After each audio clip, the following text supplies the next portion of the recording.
하나님이 아브라함을 택하셨던 상황을 보면 잘 우리가 아는 대로 아버지 데라와 함께 갈대아 우르에서 출발해서 하란에서 그만 아버지 데라가 죽고 다시 고향으로 돌아갈 수밖에 없는 형편. 왜냐하면 아브라함에게는 조카 롯이 있었고 롯의 아버지 아브라함의 동생이 갈대아 우르에 묻혀 있었기 때문에 당연히 고향으로 돌아가야 되는데 하나님이 아브라함을 그 당시 아브라함을 붙드셨습니다.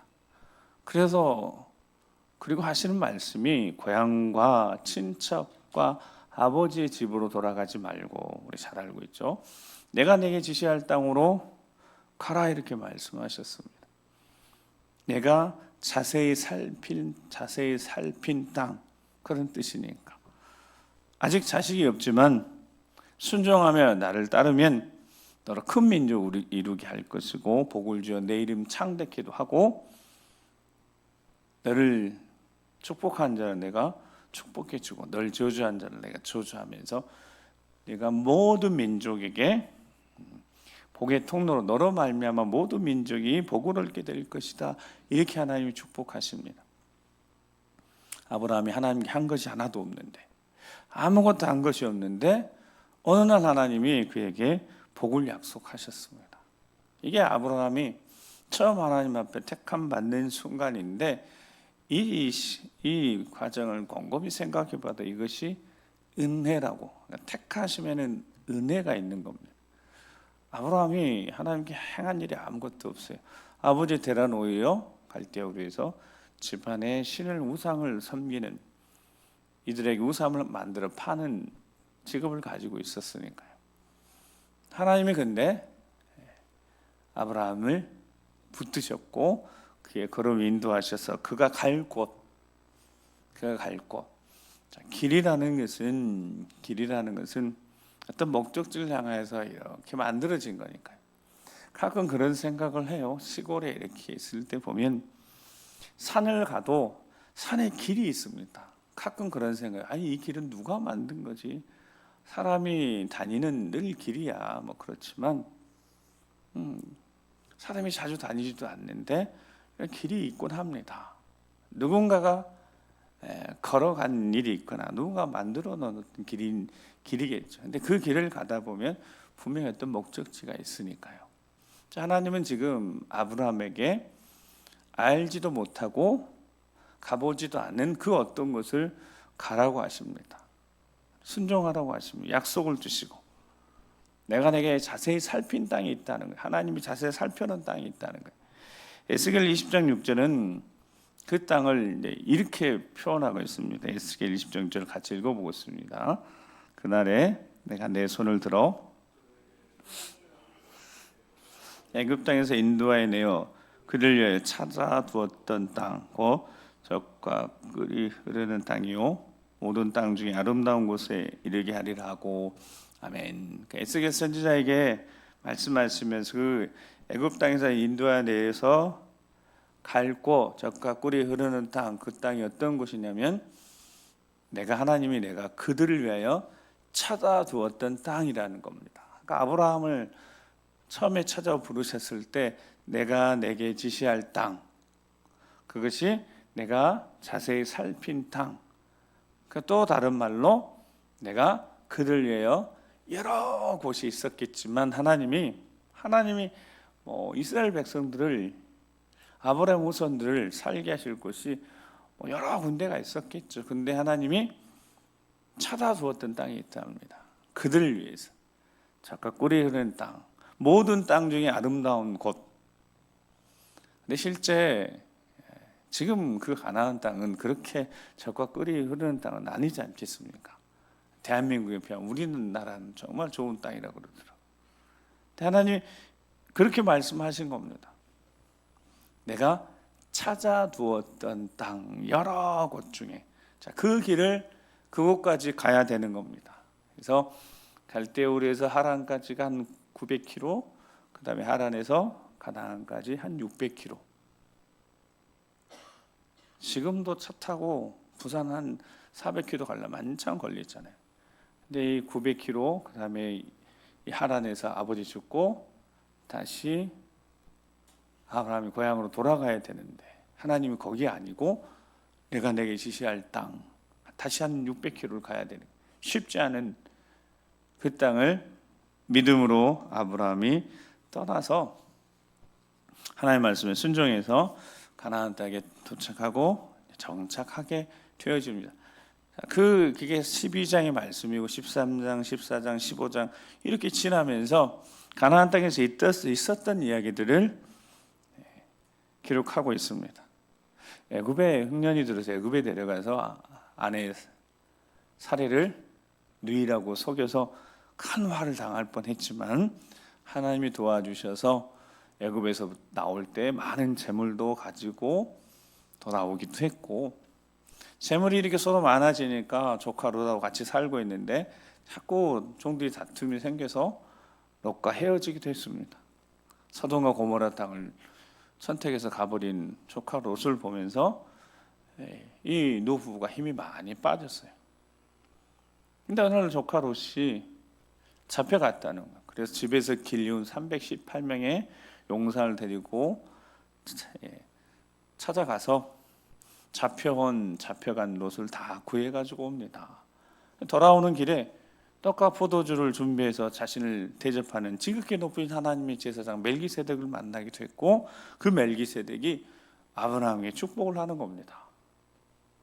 아브라함은 자기의 전리품이 10분의 1을 그 멜기세덱에게 드리기도 하고요. 이런 사건이 있었어요. 즉 아브라함은 가나안 땅에서 하나님이 약속하신 그 땅에 도착해서 영향력 있는 사람이 됐습니다. 부자도 됐고 힘도 가졌어요. 근데 한 가지 약점이 있는 거죠. 치명적인 가장 큰 약점이 있는 그것이 무엇이라고요? 자녀가 없는 겁니다. 족장 시대에 자녀가 많아야 되는데 그게 복인데 자녀가 많아야 되는 복이 하나도 없습니다. 그래서 아브라함이 공식적으로 상속자, 법률적인 상속자를 세워야 되겠다는 거예요. 이제 노년 계속 시간 지나면 지날수록 안 되겠으니까.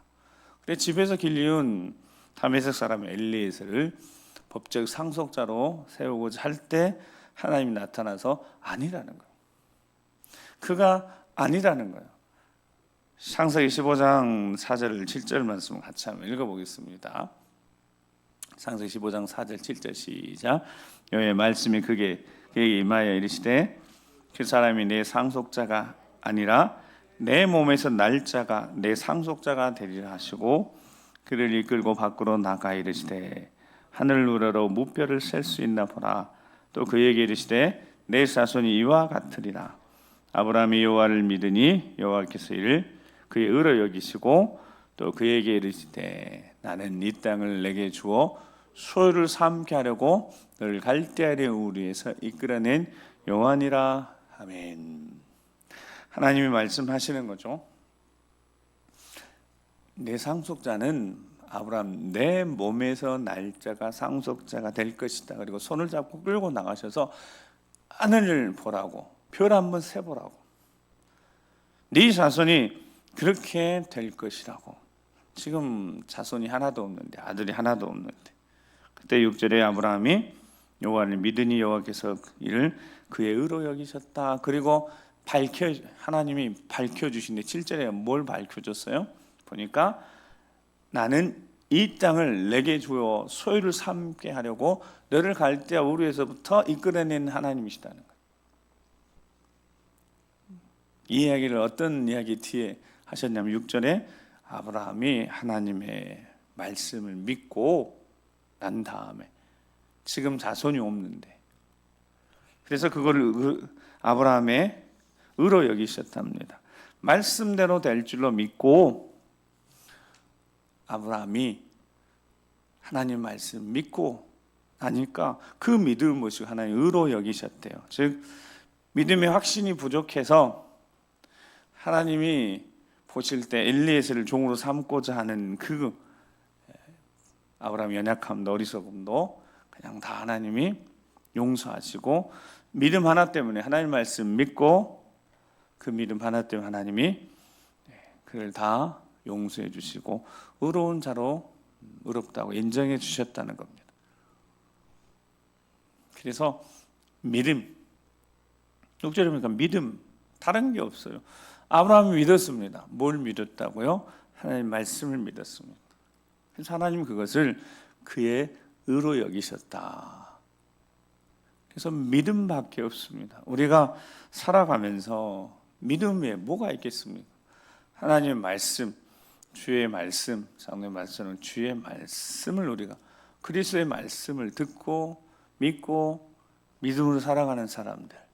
근데 믿음은 현재 그 믿음의 역사가 나타날 수 있지만, 믿음의 열매가 나타날 수 있지만, 대부분 믿음이 지금이 아니라 시간이 흐른 다음에 그 믿음의 열매가 얻어지게 되기 때문에, 그러니까 현실은 여전히 상황은 그대로고 환경도 그대로고 바뀌지 않고, 아브라함으로 치면 자손이 있는 것도 아니고, 지금 자손이라 있어야 되는데 자손도 없고, 사라가 임신이라 됐으면 모르는데 그것도 없고, 지금 현실은 아무것도 보이지 않지만 하나님 말씀하셨으니까 그게 미래의 어느 날 이루어질 줄 믿고 하나님 바라보고 믿음으로 나아갔더니 하나님 그걸 의로 여기셨다.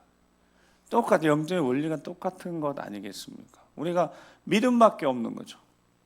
하나님 역사의 주관자이셔서 모든 우리의 삶을 다 주관하고 계시니까, 지금 여기 이곳에서 보이지 않는다고 하나님이 안 계신 것도 아니고, 지금 여기 아무 일이 일어나지 않는다고 그래서 하나님 나를 버리신 것도 아니고, 믿음으로 나와 함께 하실 믿고 말씀하셨으니까 그들에 되어질 줄 믿고, 단 시간이 지나야 되는 겁니다. 쉽지 않은 거죠. 근데 아브라함은 하나님을 믿었습니다. 말씀을 믿었습니다. 자, 그러니까 아브라함이 믿음을 가지고 있다가 믿음을 갖게 되어진 다음에 이 믿음이 언젠가 열매가 맺어질 것을, 믿음의 확신을 위해서 하나님 앞에 징조를 구합니다. 아까 7절에 하나님 그렇게 말씀하셨잖아요. 어떻게 말씀하셨어요? 7절에 영원한 언약을 삼고, 아니 거기 아니고, 자, 네. 15장 7절에 나는 이 땅을 내게 주어 소유를 삼게 하려고 너를 갈대아인의 우리에서 이끌어냈다.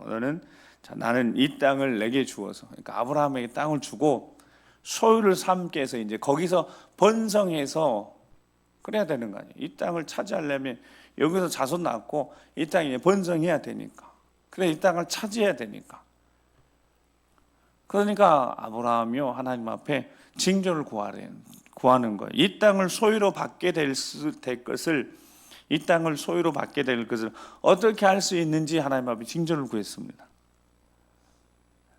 하나님 그럼 약속하셨다면 그 약속이 어떻게 이루어져서 내가 이 땅을 소유로 받게 될 것인지 하나님 알려주세요. 징조를 보여주셔야 했더니 하나님이 3년 된 암소, 3년 된 암연소, 3년 된 순양, 3비둘기, 비둘기 다 가져오라 그래요. 그러니까 아브라함이 그것들 다 반으로 쪼갰습니다. 마주 대에 놓고 새는 쪼개지 않고. 이거 기억하실 거예요. 당신은 보통 그 고등인들은 당시 약속을 하면 이 두 약속의 당사자가 서로에 대한 약속의 신실하게 이행할 것을 맹세하면서 이렇게 상당히 많은 희생을 가지고, 재물을 가지고 반 딱 쪼개서 놓고 그 사이를 손 둘이 잡고 지나가는 거예요. 그게 맹세에 대한 풍속이었습니다. 너와 내가 약속을 한다는 거예요. 확실히 죽음 앞에 두고. 자, 일방적으로 약속을 깨트리면 어떻게 한다고요? 내가 널 둘로 쪼개도 상관없다, 이런 뜻입니다. 그러니까 그 약속에 대한 이렇게 서로 쌍방간에 확실하고 분명하게 약속을 하자는 거예요. 근데 하나님이 그렇게 그 풍속 그대로 아브라함 그렇게 하라고 하신 거예요. 그래서 아브라함이 쪼개놓고 기다렸습니다. 솔개가 막 와서 사체에 내려앉으려고 그러니까 사체로부터 솔개를 막 쫓아내고 있는데 아브라함이 기다렸어요. 근데 기다리다가 지쳐서 잠이 들었습니다. 해가 지고 아브라함이 잠들었을 때 하나님이 찾아오셔서 창세기 15장 12절 14절에 이렇게 말씀하니 해질 때 아브라함에게 깊은 잠이 임하고 큰 흑암과 두려움이 그에게 임하였더니 자 13절 14절 읽겠습니다. 시작. 여호와께서 아브라함에게 이르시되 너는 반드시 알라 내 자손이 이방에서 객이 되어 그들을 섬기겠고 그들은 400년 동안 내 자손을 괴롭히리니 그들이 섬기는 나라를 내가 증벌할지며 그 후에 내 자손이 큰 재물을 이끌고 나오리라. 아멘. 이게 무슨 어떤 사건에 대한 예언이에요? 출애굽. 자, 지금 자손이 있어요, 없어요? 없어요. 자, 자손이 있어야 이 땅을 차지할 텐데 가나안 땅에 와서 이제 정착했습니다. 부도 가졌고 이름도 좀 떨치고 함부로 할 수 없는 족장 공동체가 됐어요. 근데 중요한 건 자손이 없는 거예요. 그러면 시간이 지나면 이 공동체는 무너지는 건 자손이 없는데 아브라함 사례가 죽으면 끝나는데 근데 하나님의 약속의 말씀을 듣고 믿고 아브라함 확신하고 싶어서 하나님 앞에 징조를 요구했더니 하나님 응답하신 거예요. 밤중에 잠들고 있는 응답해 말씀 주신 겁니다. 뭐라고 말씀하셨냐면 지금 있지도 않은 이 자손들에 대한 이야기잖아요. 미래의 자손들에 대한 이야기. 역사의 주관자는 하나님만이시면 절대로 이렇게 말씀하실 수 없는 겁니다.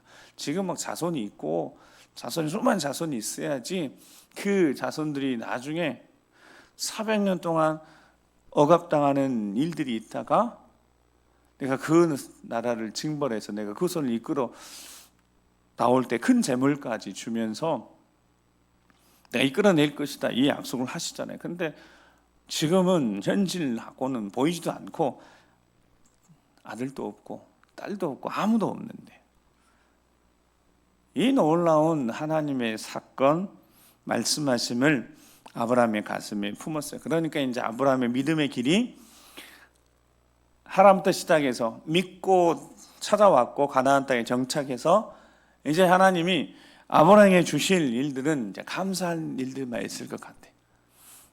정말 확실한 약속을 받았으니까. 창세기 16장에 보면 가나안 땅에 거주한 지 10년 후에 75세 때 가나안 땅에 왔고 한 10년이 지난 다음에 우리가 잘 아는 이스마엘이 태어납니다. 하나님 분명히 뭐라고 말씀하셨냐면 내 몸에서 날 자가 상속자라는 거예요. 근데 사례가 더 이상 자손을 얻을 수 없음을 알고 자신의 여종 하갈을 아브라함에게 보내서 자녀를 얻게 하는 이 일들을 행합니다. 이것은 하나님 방법은 아니잖아요. 아브라함이 하나님 앞에 묻지도 않았습니다. 사라가 먼저 제안한 것을 그냥 수용했습니다. 거기 보면 16장 2절에 보면 이제 사라 이야기를 들었다 그랬는데 아브라함도 합당하게 여겼다라는 뜻입니다. 합당하게 생각해서 아브라함도 동의했습니다. 이제 여종을 통해서 우리가 자손을 얻어야 되겠다. 결코 이것은 하나님 방법이 아니지 않습니다. 하나님이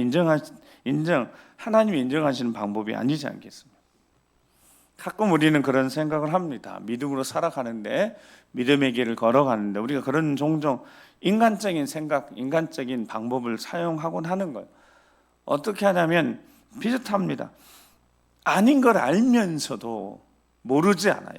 알면서도 마음속에 혹시 하면서 아닌 걸 하는 겁니다. 아브라함이 왜 몰랐을까요? 이것이 하나님 방법이 아니라는 것을. 근데 아닌 줄 알면서 무슨 생각한다고요? 혹시 믿음의 길을 걸어가는 데 있어서 그래서 가장 큰 적은 우리 자신입니다. 우리 자신의 어리석음, 연약함이지 실은 그 어리석음, 연약함을 사탄이 틈타면 제대로 이제 우리가 쓰러지는 거잖아요. 아닌 거예요. 아닌 건 아닌 겁니다. 그런데 아닌 걸 알면서도 어떤 생각을 했다고요? 혹시 명백히 이거는 하나님을 시험하는 겁니다. 하나님은 분명히 말씀하셨어요. 말씀하신 것은 확실한 거니까 하나님 말씀하셨으니까 내 몸에서 날 씨가 내 상속자라는 거예요. 여러분, 이스마엘은 아브라함에게서 난 아들 맞아요? 아브라함의 아들 맞습니까? 아브라함의 아들 맞아요? 네, 아브라함의 큰 아들이라고는 합니다. 근데 하나님의 약속의 아들이 아니잖아요. 결국 이 일로 인해서 하갈이 처음 임신했다가 사례를 눈깔질하면서 막 멸시하고 그래가지고 분쟁이 있어서 쫓겨납니다. 근데 하나님 은혜를 베푸셔서 하갈이 도망갔는데 하나님이 은혜를 베푸어 돌아와서 사라에게 복종하라고, 여주인에게 복종하고, 그래서 아들을 낳습니다.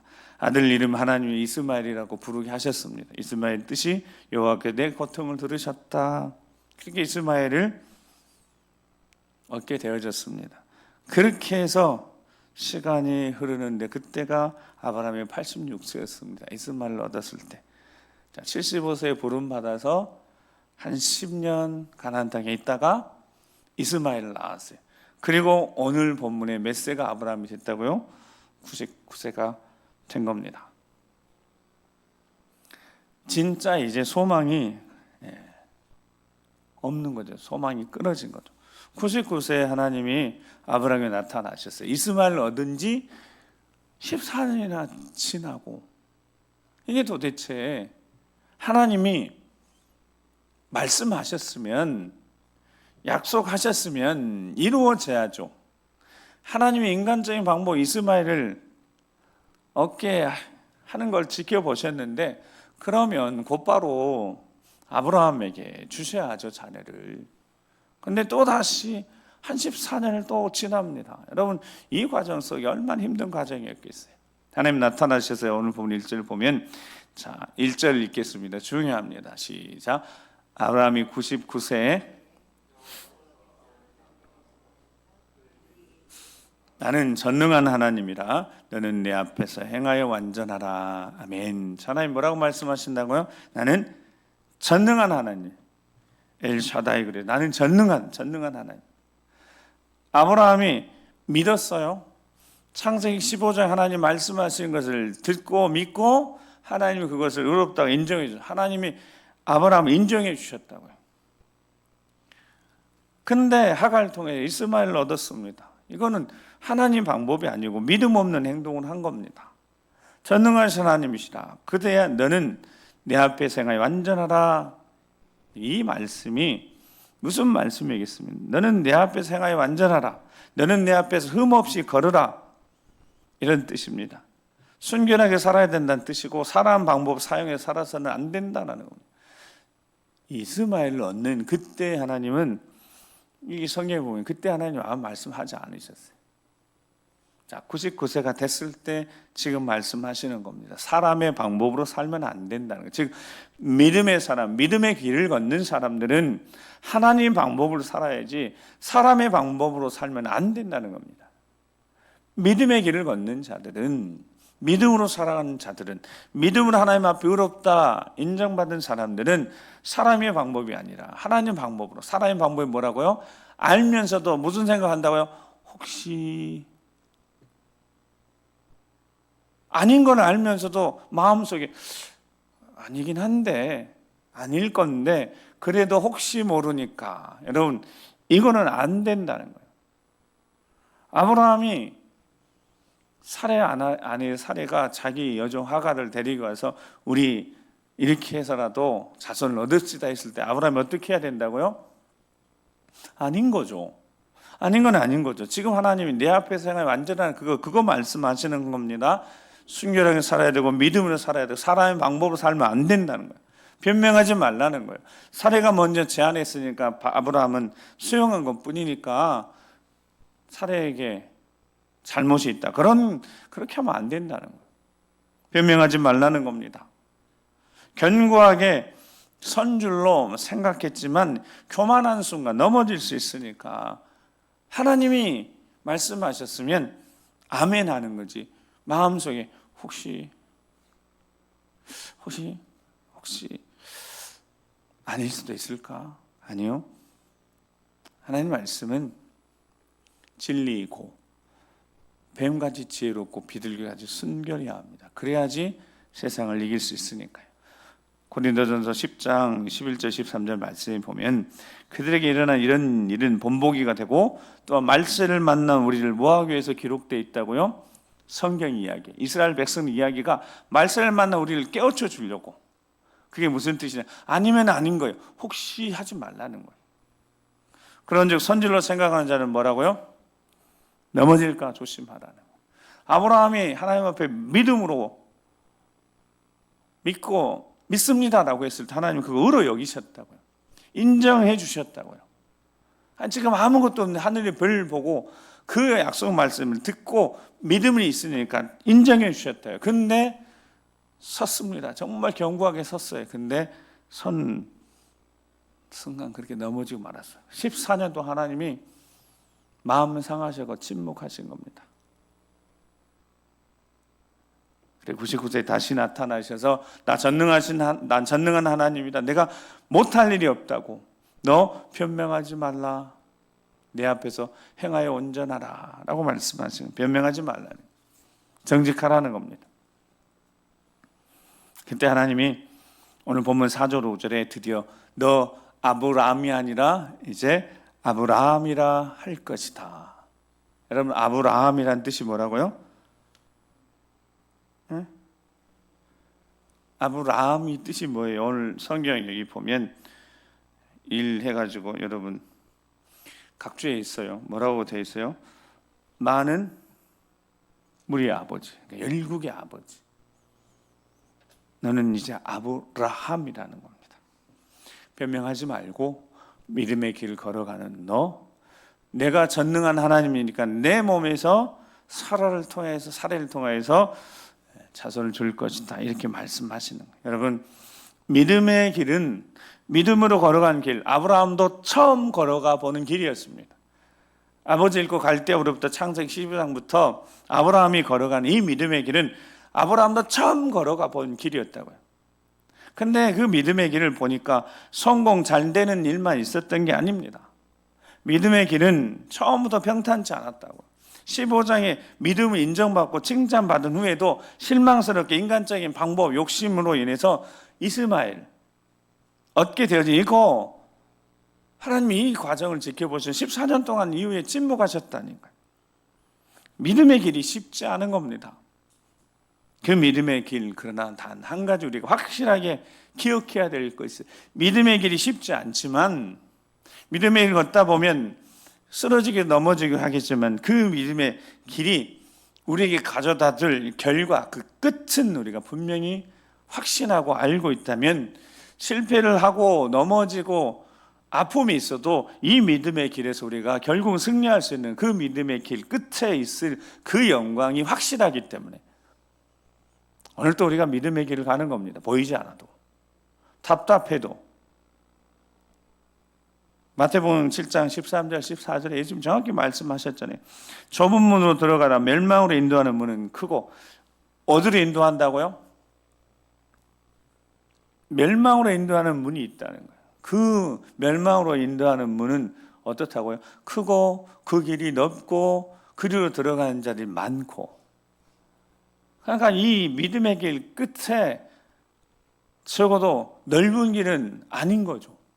그러나 좁은 길, 그 믿음의 길의 끝은 어떤 게 있냐면 생명을 인도하는 문은 어떻다고요? 좁고 길이 협착할 찾는 이가 적다는 겁니다. 예수님 믿고 아브라함처럼 생각하면, 경우를 생각하면 믿음으로 걸어간 길, 쉽지 않은 그 길, 우리도 예수 그리스도 바라보고 살아가는 그 믿음의 길이 적어도 이 세상에서 막 형통, 잘됨, 승리 이런 것도 있을 수 있겠지만 이 믿음의 길이 쉽지 않다는 거예요.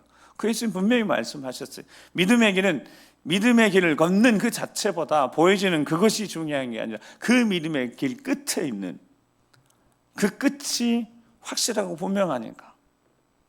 물론 믿음의 길을 걷는 동안 아브라함과 함께 하셨던 것처럼 우리 인생에도 함께 하십니다. 위험한 일을 당하면 건지시기도 하시고 도움에 손길 붙이시기도 하시는 겁니다. 그런데 일반적으로 결국 보니까 이 믿음의 길이 쉽지가 않은 거예요. 근데 그 믿음의 길이 쉽지 않은 이유는 다른 게 있는 게 아닙니다. 우리 자신의 연약감 또는 욕심 때문에 그렇지 다른 게 이유가 없어요. 자기 스스로 욕심 버리고 희생과 헌신의 삶을 살아가야 되는 거, 즉 알고 있다는 거예요. 그러니까 알고 있는데 이 마음속에 자꾸 혹시 꼭 이래야만 되는지, 굳이 그렇게 해야 되는지, 이 마음속에 자꾸 이런 생각이 들 때 사탄이 틈 타서 우리를 흔드는 것뿐이지 모르는 바가 아니올지다. 정확히 알고 있는 거예요.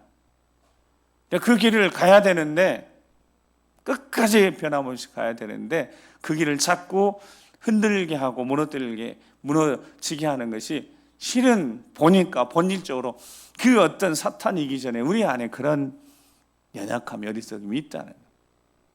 레위기 23장 27절 29절 말씀에 이 말씀을 금요일도 전했는데 저는 이 말씀 개인적으로 참 좋아하니까요. 일곱째 달 열흘날은 속죄일이니 대속죄일에 대한 이야기를 했어요. 너희는 성회를 열고 뭐 하라고요?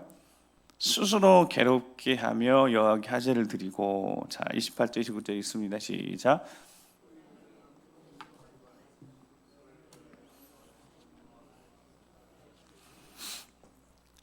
이날에 스스로 괴롭게 하지 아니하는 자는 그 백성 중에서 끊어질 것이라. 아멘. 29절에 뭐라고 되어 있다고요? 스스로 괴롭게 하지 않으면 어떻게 돼요? 백성 중에 끊어지는. 여러분, 이 말씀이 얼마나 무서운 말씀인지 모릅니다. 스스로 괴롭게 하지 아니하면 그 백성 중에 끊어지는 겁니다. 스스로 괴롭게 하라는 것은 단순히 고통을 주는, 스스로 고행하는 이런 고통을 주는 선택하라는 의미가 아닙니다. 하기 싫은 일 억지로 하라는 의미도 아니고요. 해야 할 일에 대해서 마땅히 알고 있는 그 일에 대해서 분명히 우리가 알고 있음에도 불구하고 그것에 대한 확신, 자기 자신에 대해, 자기가 자기 자신에 대해 분명한 이유가 없으니까 자꾸 혹시 아닐까? 혹시? 굳이? 이런 생각이 자꾸 드는 겁니다.